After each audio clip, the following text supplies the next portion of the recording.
Hello, everyone. Wishing you well, and welcome to today's How To All About How to Lunge. This staple of so many exercise programs actually requires a lot of body awareness and good technique in order to reap all the benefits that it offers, such as increased lower body and core strength and improved balance and power. And so I'm really happy to share my expertise with you. Personally, I include lunges as part of my everyday workout because I just love the feeling of not only doing this powerful movement, but of the results that I get of feeling stronger, more balanced, and more connected to my lower body and core strength. And so I invite you to join me in this mini workout so that together we can find our best form so that every time you practice lunges in your own workout, it's as safe and effective as possible. Okay, so because with all lunges there is a balance component, you might want to have a wall or a chair or a table nearby that you can use for support. So please feel free to have that. However, the very first lunge that we're going to do is a static lunge. So we can focus on safety and on getting good alignment, and then we can take that into the dynamic lunges that we're going to do later on. Okay, so start off standing tall with your hips, knees, and toes pointing straight ahead. Step your left foot back about 3 feet, and this actually brings up the very first point that we want to check out with our lunges because we want to protect our knees. And when you bend your knees, if your stance is too small, your front knee is going to go past your toes and put too much pressure on your knee.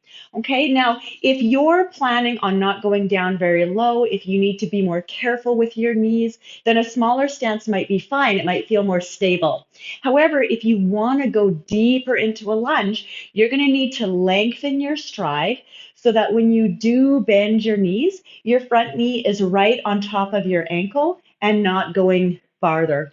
Okay, so just find your stance, and then you want to check out that your front heel feels really rooted into the floor so that again it's protecting the knee. The back heel does lift. Okay, in some kind of lunges, we might want to turn out the leg and have the heel planted into the floor. But for the kind of lunge that we're doing, we're going to point everything straight ahead and have the back heel lifted. So you really need to spread out the toes so the weight is even through all of them. Okay, so feel like there's a wall between your inner thighs that you're hugging into so you can really use the inner thigh muscles and so that it helps you keep your alignment. Okay, and then the final point is that we want to keep the spine really vertical so it's going straight up and down in the lunge. So you can imagine you have a book balanced on your head, you're not leaning forward into the lunge. But I think what helps the most is to really align the pelvis well so that it's going straight down and up. And if our hips are tight, which they often are, the pelvis often wants to be tipped back. Okay, so you may want to really consciously tilt the tailbone down and then draw the abdominals in. So it's zipping up from your pubic bone to your belly button. And just really feel that alignment. It might cause your back knee to slightly bend. Let that happen so that you can have the pelvis aligned really vertically, so you can engage your core, lengthen your lower back, and really feel aligned vertically through your spine. Okay, so we have all of this set up, and I think we're ready to start. Okay, you have your stance, you have your vertical spine, you have your abdominals drawn in, you have your inner thighs hugged in, and we're going to inhale as you bend both knees and exhale as you push them both to straight. Now, how far you go down is really up to you. You want to feel what feels like it's the right amount of challenge in your knees.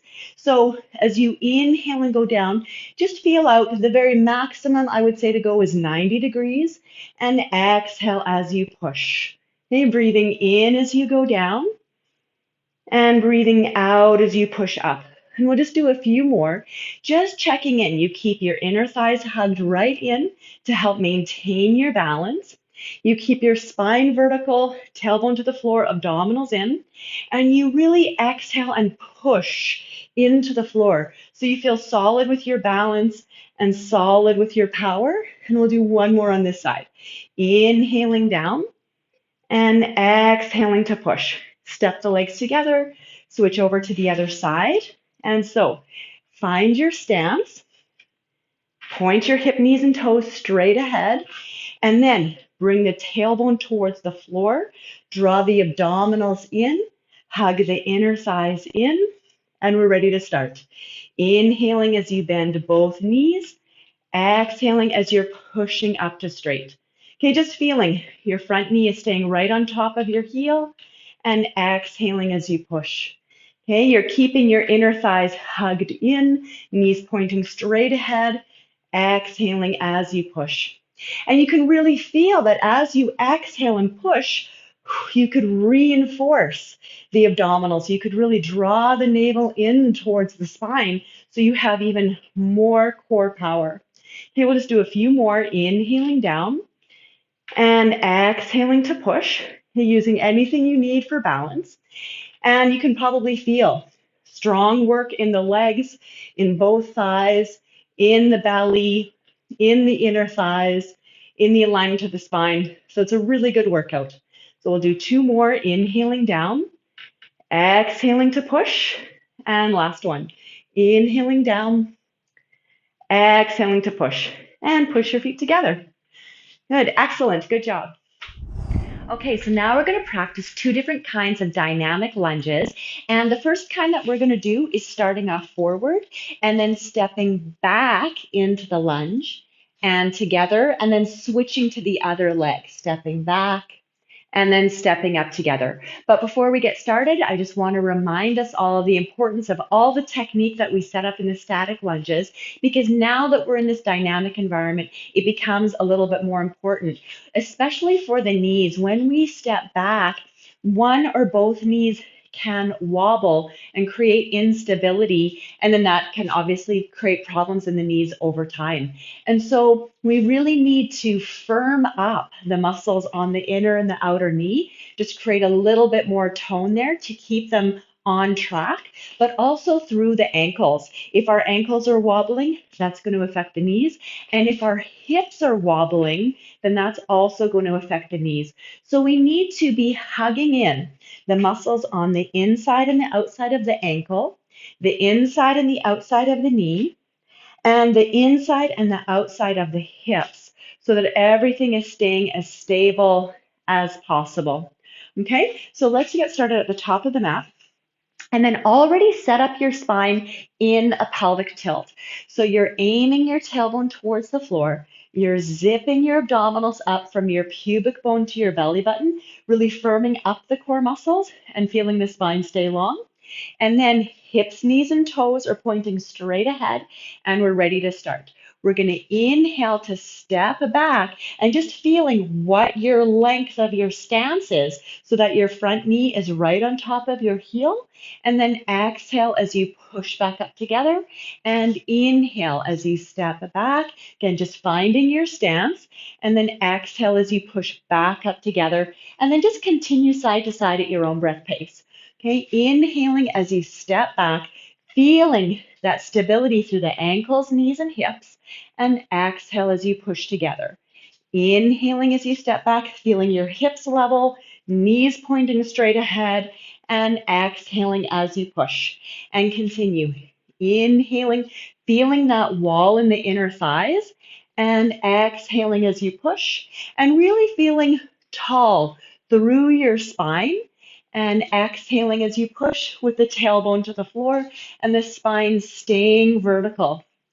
Okay, when you're stepping back, try to bring your weight so that it's equal in both legs. It's really common to step back and keep most of the weight on the front leg, and then you're not getting the same kind of benefits, and it can stress the front knee. So do try to bring your weight back so that it's between both legs. They're both bending the same amount, and exhaling as you're pushing back up together, and inhaling as you alternate sides, and exhaling to push back up together. Okay, keeping the spine vertical, the tailbone reaching to the floor, the core in. And we'll just do one more to each side, feeling the feet spread out, feeling the stability and levelness through the hips, knees, and ankles. Good. Okay, good job. And so the final dynamic lunge that we're going to practice is where we start off back and we'll be stepping forward into the lunge and then pushing back and then switching to the other side and pushing back. And before we get started together, I just want to highlight a few important things. When you're going forward into the lunge, it's kind of subtle, but the ball of the foot lands just a microsecond before the heel. We're not landing on the heel, we're not landing flat. The ball of the foot lands slightly before. However, it's important that the front heel does land so that the knee is right on top of the heel and it's not going past your toes. Okay, so you need to be, again, thinking about your distance of your stride. And I think it's helpful to keep the weight towards the back leg. It can be really common to let the weight fall forward into the front leg. And as much as possible, what we want to do instead is keep the weight even between both legs, bend both knees the same amount, and keep the spine vertical, and then push back up together. And then the final thing is just the importance of the core, is to really feel that zip up from the pubic bone to the navel, so that when we're going into the lunge, we're not crashing into our joints. We're thinking up when we're going down, and then we can push more powerfully when we're coming together. And I mentioned this in the squat video as well, to think up when we're going down and to push down when we're coming up. Okay, so let's start together. Set yourself up in that slight pelvic tilt with the navel drawn in, hips, knees, and toes pointing straight ahead, spine really vertical, and we'll inhale to step forward, bringing your weight between both legs, and exhale to push back up together. And inhale, stepping forward, bending both knees evenly, and exhale, push up together. And just continue at your own pace, inhaling forward, exhaling to push, keeping the navel pulled in, using it to help you push. Keeping your core drawn in tight so you're light, you're thinking up when you're going down, and then you're exhaling and pushing to bring yourself up together. Okay, making sure that your front heel does land, making sure that you're keeping the tailbone to the floor and the spine vertical. And again, always keeping all 10 toes, hips, knees pointing straight ahead, feeling that hug in of the inner and outer ankles, knees, and hips for lots of stability. And we'll do one more to each side. Inhaling as you go forward, exhaling as you push, inhaling forward, exhaling to push. Awesome. So thank you for letting me share my workout with you. I hope that you enjoyed it, that you found it interesting and useful. And most importantly, I hope that you practice so you can feel even stronger and more connected to your inner power. And if you did like this video, please give it a like, subscribe to my channel, share it with those who you think might benefit. And in the description to this video, you'll see a link to the Fully Embodied Fitness workout series, where I guide you through a series of workouts all designed to improve and increase strength, flexibility, posture, balance, coordination, and overall body connection. So if feeling more fully embodied sounds interesting to you, I invite you to check that out. Until the next time, I'm wishing you well. Take good care.